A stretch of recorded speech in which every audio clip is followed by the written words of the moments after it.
Hi, I'm Jason, and for some reason I make music as Sycamore Willow. Today I'm going to walk you through how I use tape in my music making process with this.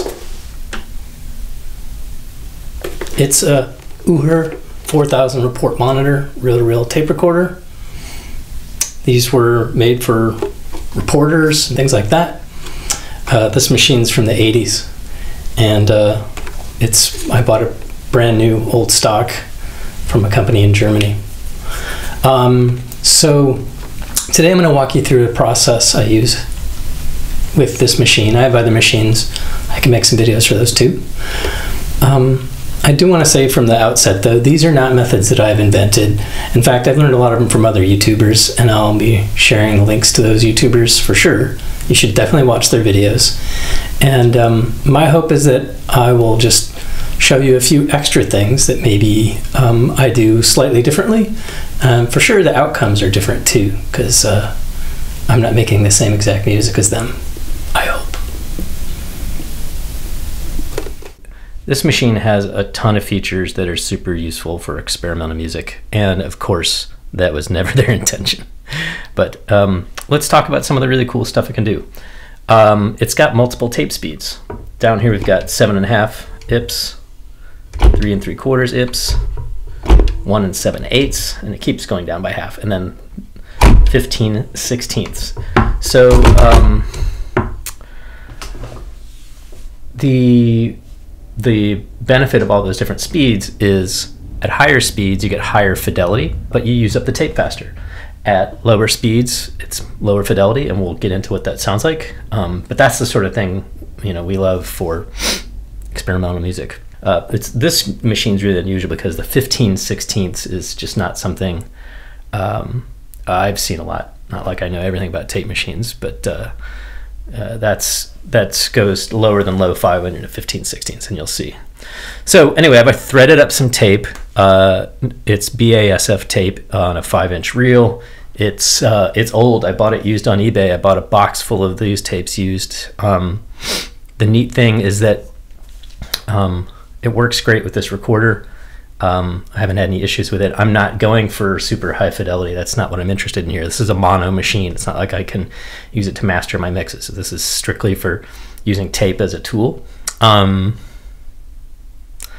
So the added benefit of buying used tape is there's already somebody on it talking, which is pretty cool to discover old things and potentially use them in your music. I haven't yet, but it's still really fun to turn it on and hear people talking from way back in time.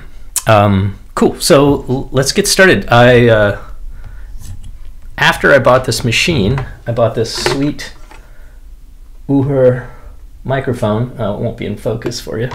I bought this sweet Uher microphone, and part of the reason I never really used it is I never wired up an adapter for it. It's got an old DIN 3 connector, not compatible with XLR, which is, you know, what most studio equipment is these days. But luckily, the connector on the front of this takes a DIN 3 mic, and it's not surprising since this is an Uher mic. And I gotta tell you, this mic feels solid. It is hefty, made out of metal. I haven't used it a ton. It's word on the street is these are actually made with AKG components. Perhaps the capsules, perhaps more. Anyway, they're quality microphones if you can deal with them being already wired and having to potentially get all kinds of adapters and connectors for them. They can be a really good deal. You'll get a good sense of what it sounds like. It's really full on this recorder. But before we hear the results of the tape, I'll just kind of walk you through my process, right? So let's try at 7.5 IPS first, and then, you know, before you actually record, you want to get a level, right? So I hit pause, and then you press both start and record to have it like in a record ready state, which is something you might be used to from your DAW. And so then I would just start plucking away, and you notice there's not much level there. So let's take the speaker out of this equation here. Let's turn it up. All right, we're getting somewhere there. Ooh, a little too hot. split the difference.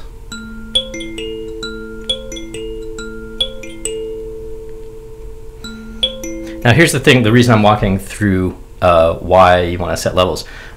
One of the things we want from tape is a little bit of distortion. You know, some people, when they say warmth, actually what they're hearing is distortion.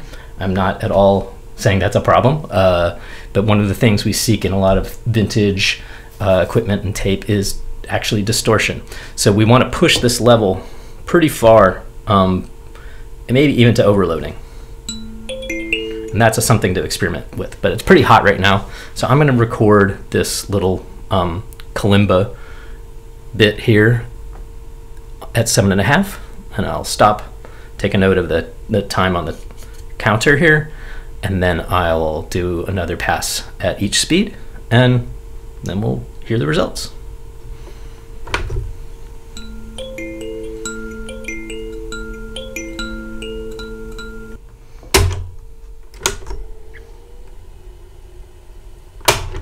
Okay, try it one more time.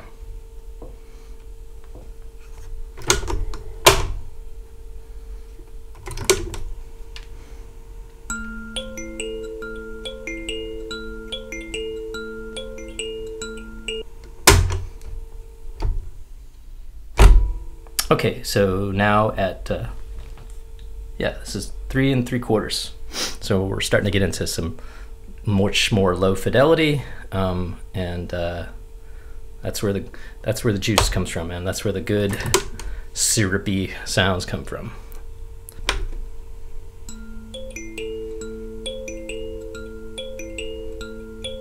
Now we're going to get down into 1 7/8 territory.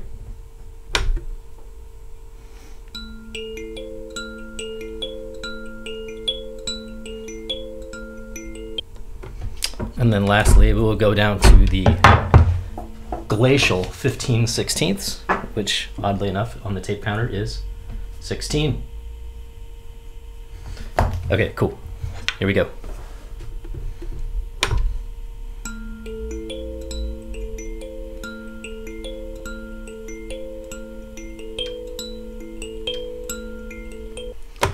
And the hilarious thing about that is that entire section that I just did at the slowest speed went up 1 number on the tape counter. So it's moving incredibly slow. This is going to be great to hear this back. So yeah, let me hit stop, and then we'll just sort of listen to these back straight from the tape. I have to hook up some adapters to do this. So before I get started, let me talk a little bit about how these things are hooked up. I've had questions like this before on the internet, so maybe this will be useful. So you'll notice on the side here there's a connector. Let's see if we can get a good look at it. It's round and it's got a lot of pins. It's got 5 pins. If you've ever used MIDI, it should look familiar to you. It's a DIN 5 connector, which is we're familiar with using with MIDI. So in the manual, they describe what each pin does. And so after having read the manual, I figured out I could just use a straight up MIDI cable out of here. I had those on hand, so let me put that in. Easy peasy. And so rather than wiring up a bespoke cable or buying one, it seemed to make sense to me to make a little box that would just sort of connect all these things so that I could have different lengths of cable and things like that if I needed to. So I found this great little project box from a seller on Reverb. I'm looking for sponsorships. And so I put a panel mount MIDI connector on this side, and then some panel mount TRS jacks. Ends up I didn't need TRS. We'll get to that in a minute. So that I could connect to this and then have these go out to my studio gear. So I just connect that box up, and we'll be able to hear the tape back. Cool. So yeah, let's listen to some of this tape back. It's pretty fun just to play it back after having gone through that process. So let's listen just for a brief moment to each speed played back so you can hear the difference in sound quality. So first, here comes 7.5 inches per second.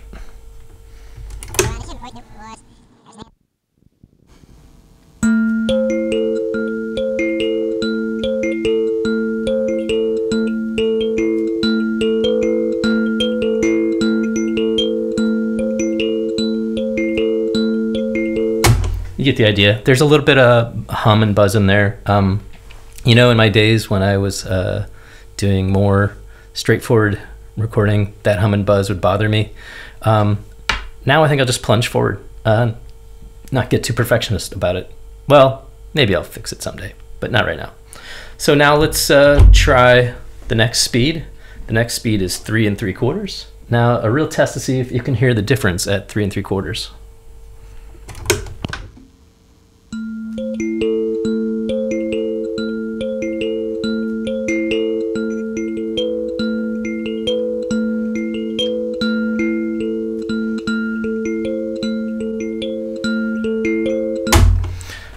So to my ear, I can hear a little bit of difference. Yes, it's getting a little bit less full range. I should pause and notice that, like, we got some of that distortion that we wanted, right? It sounds cool. But let's go for the real dramatic change. Let's listen all the way down to 15/16. I think probably emerging as my favorite thing about this machine. Here's 15/16 playback at 15/16.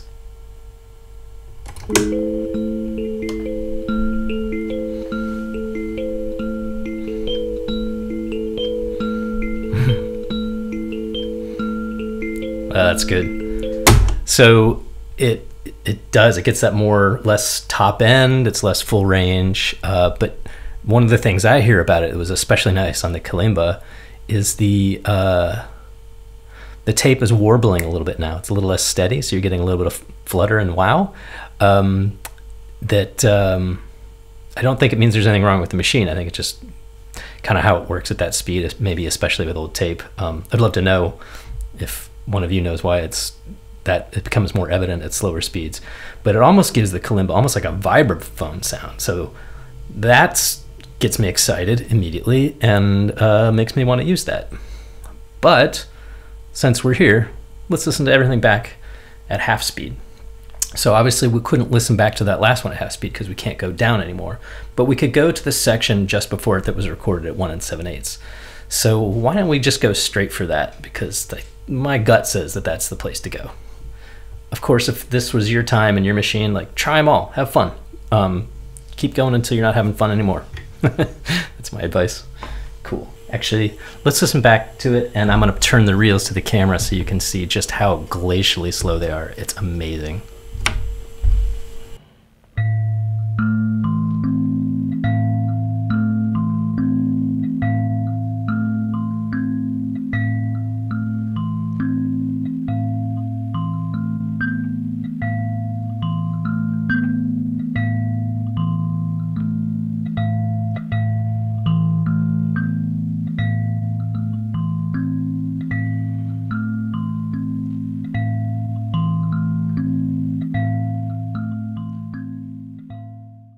So that sounds pretty great. I love it. So either the normal speed or the half speed sound interesting to me. So let's start playing with this using some other equipment. You know, every choice at your disposal here. So one thing you could do is you could do the method that I learned from Heimbach, which is to just record it straight into your OP-1 like this. Just basically put the microphone straight up to the speaker. So I gotta turn the speaker on, and let's get a level on that.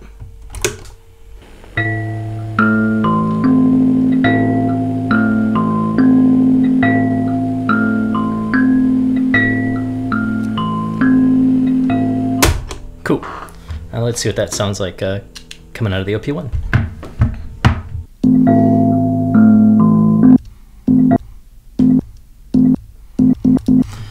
So, you know, one of the things I noticed right away is it's got this lovely air to it because we've had sound travel through things at different distances, and, you know, you're picking up something other than the direct sound. You're picking up ambient sound, right? The sound of the room, things reflecting off of things.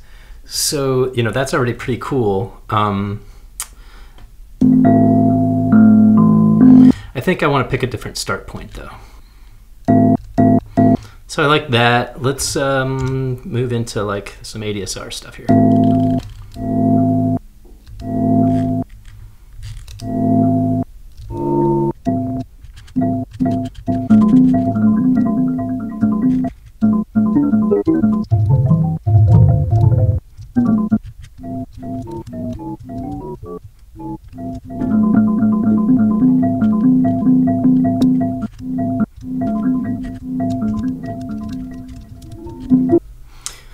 So what did I do here? I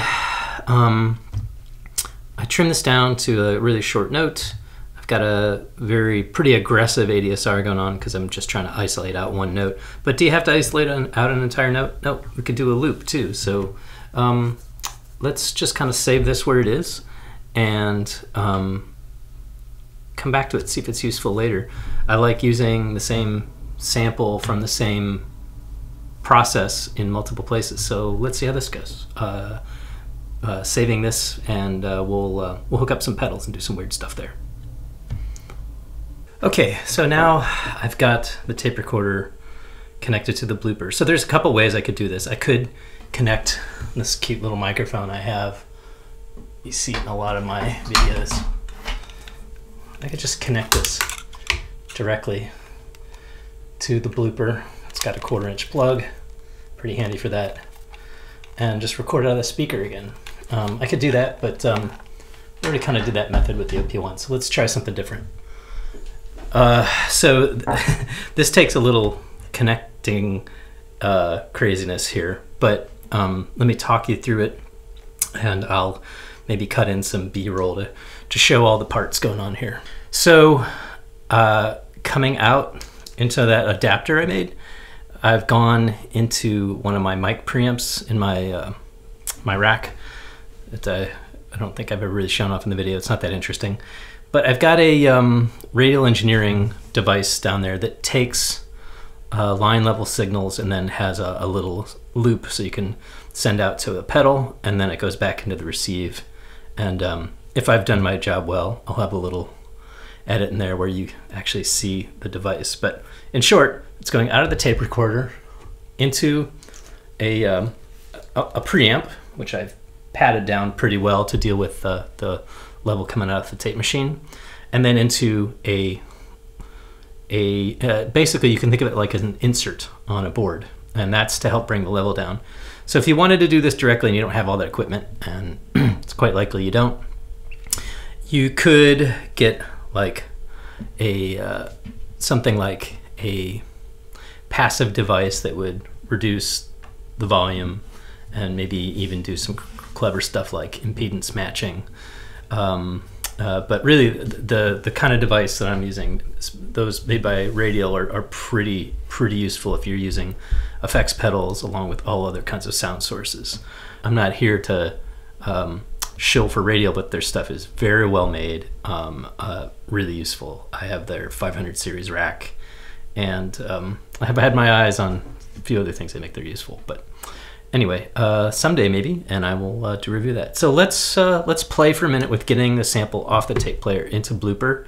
I'll just fiddle with it for a minute and see what happens. So I just kind of indiscriminately stopped there. Really no plan, no rhyme or reason. Just want to see what happens. So let's play it back and start fiddling with it.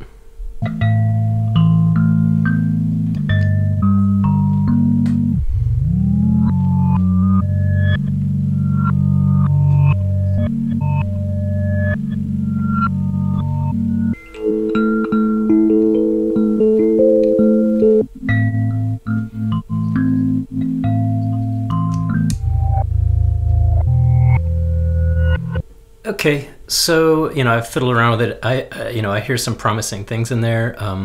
So the next step for me is to just kind of push forward and start assembling this with some other instruments. So why don't I mess around with it a little bit and come back when I have some more going. But basically, what we've already done so far is we've gotten an instrument to tape. We've used a couple different methods to get it off a tape, and now I've got it in a form where I can start playing it almost as an instrument. So I've got it on both the OP-1 and I've got it on here, and let's just see what happens when we mix it into multiple pedals and start playing with it.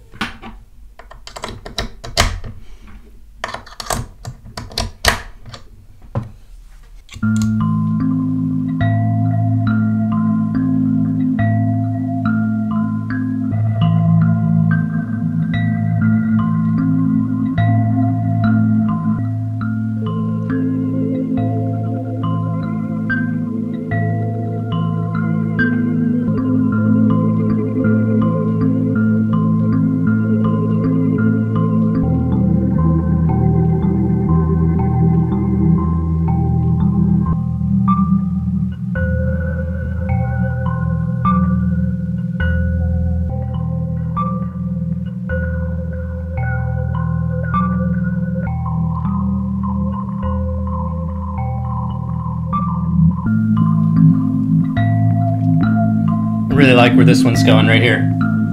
This is a tunnel. It's the tunnel like subsetting of granules.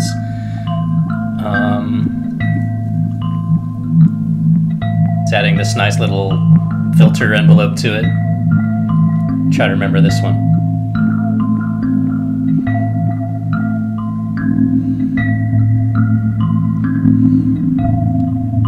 Ooh, this one's nice too.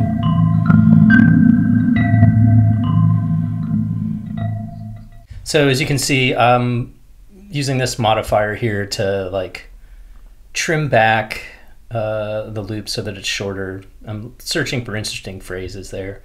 That hasn't got me as excited yet as just changing the pitch between this here. It sounds interesting going backwards too, but I don't know, something about that feels a little overdone. So I'm going to stick with the pitch going forwards, tune down a little bit.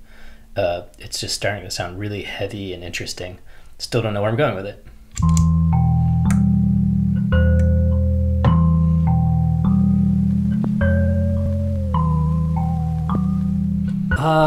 You know, I went away and worked on this for a little bit, and after trying to get the kalimba to just work as a regular tone on the OP-1, I really wasn't getting anything I liked. So what I ended up doing was, I don't know if you can tell from the screen here, but I ended up just doing basically a single cycle waveform kind of thing. And then I've got that running into the Strymon NightSky, which again, I'll get another shot of here up close so you can kind of see the settings I have.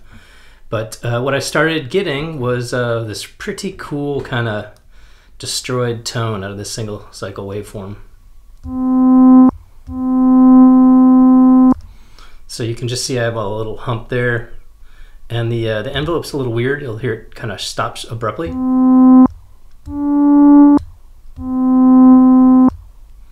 But it's weird, so I like it. And I've filtered out a bunch of the noise from it. Let me let you hear it without a filter. So, but once we get it out of here, it just sounds a little more breathy and cool, honestly. And then I added a little bit of a tremolo. The pitch was off a little bit, so you can kind of mask that with a little bit of tremolo. So that's what I got going on with the OP-1. Let me kind of switch up the camera angle so you can see everything I have going on, and then I'll start a little performance and then wrap it up.